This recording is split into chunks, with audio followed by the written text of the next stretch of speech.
Tumeboresha maslahi na makazi ya wanajeshi kwa kujenga nyumba mpya 6,064 za kuishi askari.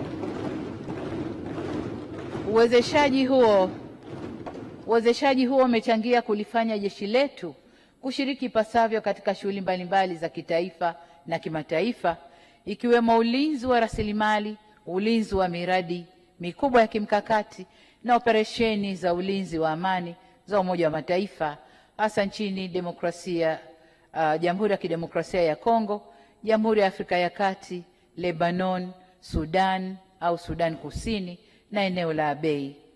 Mheshimiwa Spika, kwa upande wa Jeshi la Kujenga Taifa, tumepanua miundombinu na kuongeza idadi ya vijana wanaojiunga na jeshi kutoka 160,427 mwaka 2020 hadi 190,059 mwaka 2025.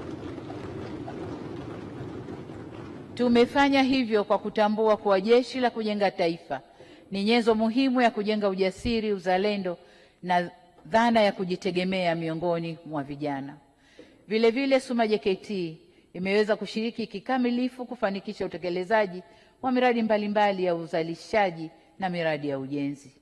Mheshimiwa Spika, kwa upande wa Jeshi la Polisi, tumeendelea kuliimarisha kwa kuboresha mazingira ya kazi na kuongeza miundombinu, ambapo vituo vya polisi 472 vimejengwa hadi ngazi ya kata na shehia. Halikadhalika tumeboresha makazi ya askari na kununua vitendea kazi ikiwemo magari na pikipiki kwa ajili ya kazi za utawala na operesheni.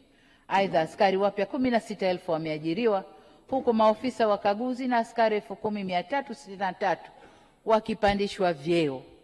Natoa pongezi nyingi kwa Jeshi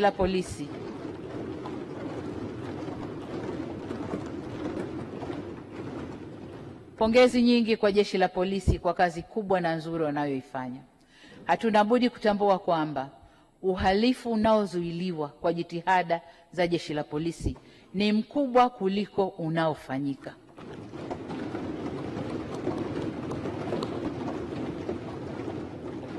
Kasi ya kuwabaini na kuwakamata wahalifu na kuwafikisha mahakamani imeongezeka, jambo ambalo bado hatujafanikiwa vya kutosha ni ajali za barabarani. Lazima nazo tuendelee kuzitafutia mwarobaini wake. Aidha, nalielekeza Jeshi la Polisi kuongeza jitihada katika kukomesha matukio ya watu kupotea.